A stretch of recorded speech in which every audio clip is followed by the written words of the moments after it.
സഞ്ജുവിനെ പോലെ ഇത്രയും അവഗണന നേരിട്ട ഒരു താരം ഇന്ത്യൻ ക്രിക്കറ്റിൽ ഇതിനു മുൻപ് ഉണ്ടായിട്ടുണ്ടോ?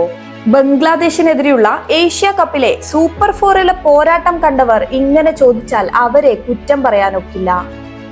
ആദ്യം ടീമിലേക്ക് തിരിച്ചെത്തിയ ശുഭ്മാൻ ഗില്ലിന് വേണ്ടി ഓപ്പണിംഗും പിന്നീട് സൂര്യകുമാർ യാദവിന് വേണ്ടി വൺ ഡൗണും സ്ഥാനത്യാഗം ചെയ്ത സഞ്ജുവിനെ അപമാനിക്കുന്നതായിരുന്നു ഇന്നത്തെ ഇന്ത്യൻ ടീമിന്റെ പ്രവൃത്തി. മത്സരത്തിൽ അഭിഷേക് ശർമ്മയും ശുഭ്മാൻ ഗില്ലുമാണ് ഓപ്പണിംഗ് സ്ഥാനത്തിറങ്ങിയത്. വൺ ഡൗൺ ആയി അപ്രതീക്ഷിതമായി ശിവം ദ്യൂബെ എത്തിയെങ്കിലും പെട്ടെന്ന് തന്നെ മടങ്ങി. ശേഷമെത്തിയ സൂര്യകുമാർ യാദവും എളുപ്പത്തിൽ മടങ്ങിയപ്പോൾ ഹർദിക് പാണ്ഡ്യയും തിലക് വർമ്മയുമാണ് പിന്നീടെത്തിയത്.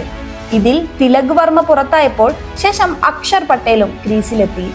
അപ്പോഴേക്കും ഇന്ത്യൻ നിരയിൽ 7 പേർ ബാറ്റ് എടുത്തു കഴിഞ്ഞിരുന്നു. ഇതോടെ സഞ്ജു എവിടെയെന്ന ചോദ്യമുയർന്നു.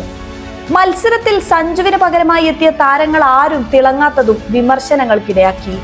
ദ്യൂബെ 3 പന്തിൽ 2 റൺസ്, സൂര്യകുമാർ 11 പന്തിൽ 5 റൺസ്, തിലക് വർമ്മ 7 പന്തിൽ 5 റൺസ്, ഹർദിക് 29 പന്തിൽ 38 റൺസ് എന്നിങ്ങനെയാണ് നേടിയത്. ഏഷ്യ കപ്പിൽ ഇതുവരെ താൻ അർഹിക്കുന്ന തരത്തിൽ ഒരു ബാറ്റിംഗ് പൊസിഷൻ കിട്ടാത്ത ഒരാളാണ് സഞ്ജു. ആദ്യ 2 മത്സരങ്ങളിലും കളത്തിൽ ഇറങ്ങാനേ സാധിച്ചില്ല.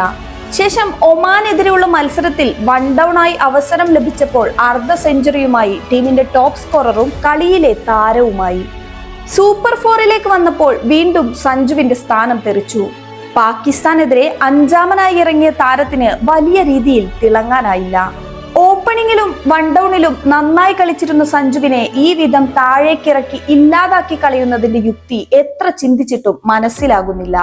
സഞ്ജുവിന്റെ സംരക്ഷകൻ എന്ന് പറയപ്പെടുന്ന ക്യാപ്റ്റൻ സൂര്യകുമാർ യാദവിൽ നിന്നും പരിശീലകൻ ഗൗതം ഗംഭീറിൽ നിന്നുമാണ് ഇത്തരമൊരു നീക്കമുണ്ടായത് എന്നത് മറ്റൊരു വിഷമസന്ധി.